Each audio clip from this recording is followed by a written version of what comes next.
আমি চলে এসেছি হ্যালো নমস্কার বন্ধুরা, আমরা চলে এসেছি এফআর সালুয়াতে। আজকে একটা বন্ধুকে পেয়েছি 6 তারিখ, ওর 9টার শিফটেই ইন্টারভিউ ছিল। কিছু ইন্টারভিউর অভিজ্ঞতা শেয়ার করব। ভাই, তুমি কোথা থেকে এসছো?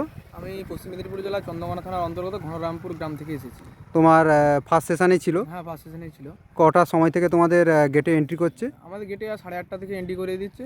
ভিতর নিয়ে যাওয়ার পর প্রসেস হচ্ছে, ডকুমেন্ট ভেরিফিকেশন হচ্ছে, ওরা একটা ফর্ম দিচ্ছে, ওটা করার পর ডকুমেন্টস একটু বস করিয়ে রাখছে। আমাদের 9টা গেটে এন্ট্রি করার পরই প্রথমে আমাদের গেটে ঢোকানোর পর ফর্ম একটা দিচ্ছে, তাই তো? ফর্ম দিচ্ছে।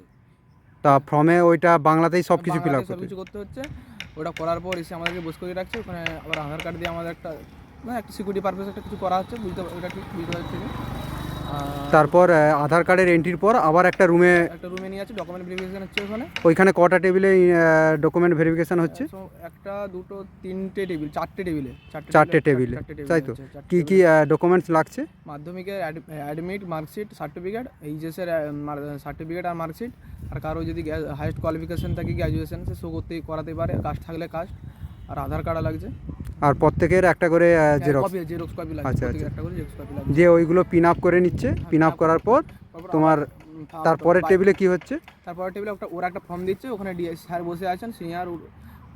ওই ফর্মটা আমাদেরকে নিয়ে সই করার পর ওই স্যার স্ট্যাম্প দিয়ে সই করে তারপর আমাদেরকে ফাঁকে পাঠাচ্ছে ইন্টারভিউ দেওয়ার জন্য, যেখানে বসবো সবাই। সেখানে আছি, পর একজন একজন করে নিয়ে যাচ্ছে ভিতরে। আজকে মোটামুটি ফার্স্ট সেশনের মেন ইন্টারভিউ কখন শুরু হয়েছে, কখন নাগাদ? 9:20-25 দিক করে শুরু। আচ্ছা, 9:20-25। তোমার সিরিয়াল নম্বর কত ছিল? আমার 21 ছিল।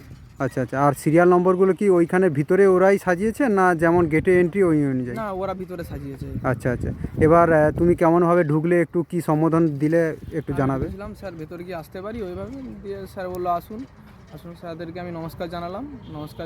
জানানোর পর স্যার বললো বসুন। বসার পর একজন স্যার আমাকে জিজ্ঞেস করলো তোমার পরিচয় দাও। পরিচয় দিলাম। তারপরে সাইড থেকে আরেকজন স্যার বললো তোমার গ্র্যাজুয়েশন যে চলছে ফার্স্ট সেমিস্টার, কী কী সাবজেক্ট আছে বললাম। তারপর আরেকজন স্যার বললো যে তোমার হচ্ছে পুলিশের কী কী গুণাবলী থাকা দরকার পুলিশ হতে গেলে একটা বললাম। তারপরে স্যার বললো তোমার বাবা কী করে, তোমাদের কী কী চাষ হয় জিজ্ঞাসা করলো স্যার ওই সম্বন্ধে। আর ফার্স্ট স্যালারি পেলে তুমি কী করবে এই সম্বন্ধে জিজ্ঞাসা করলো। আর তারপরে স্যার বললো ঠিক আছে আসো। 2.5 থেকে 3 মিনিট চলছে। 2.5 থেকে 3 মিনিট। আচ্ছা। আর মোটামুটি ওরা ধৈর্য ধরে শুনছে তো তোমার উত্তরগুলো? শুনছে, খুব ফ্রেন্ডলি ব্যবহার।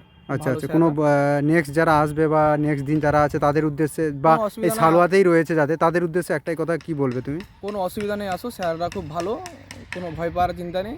আসো তোমরা, কোনো অসুবিধা হবে না। আর ইন্টারভিউ টেবিলে মোট কতজন রয়েছেন? 9 জন রয়েছেন, তাই তো? আর কোনো ম্যাডাম ছিলেন কি? না, কোনো ম্যাডাম থাকেনি। সবাই স্যারই ছিলেন? আর সবাই কোঅপারেট করছে তো? ফ্রেন্ডলি। আচ্ছা। ধন্যবাদ ভাই, তোমাকে আগামী দিনের জন্য শুভকামনা করি। তুমি সামনেই তোমার রিক্রুটমেন্ট কমপ্লিট হতে চলেছে এবং ড্রেস পরে তুমি পিটিএসে আমার সাথে দেখা হবে। তখন আরেকবার আমি তোমার এই অভিজ্ঞতা শেয়ার করব, কীভাবে এই পুরো পুলিশের জার্নিটা। ধন্যবাদ ভাই, সব বলে দিচ্ছি।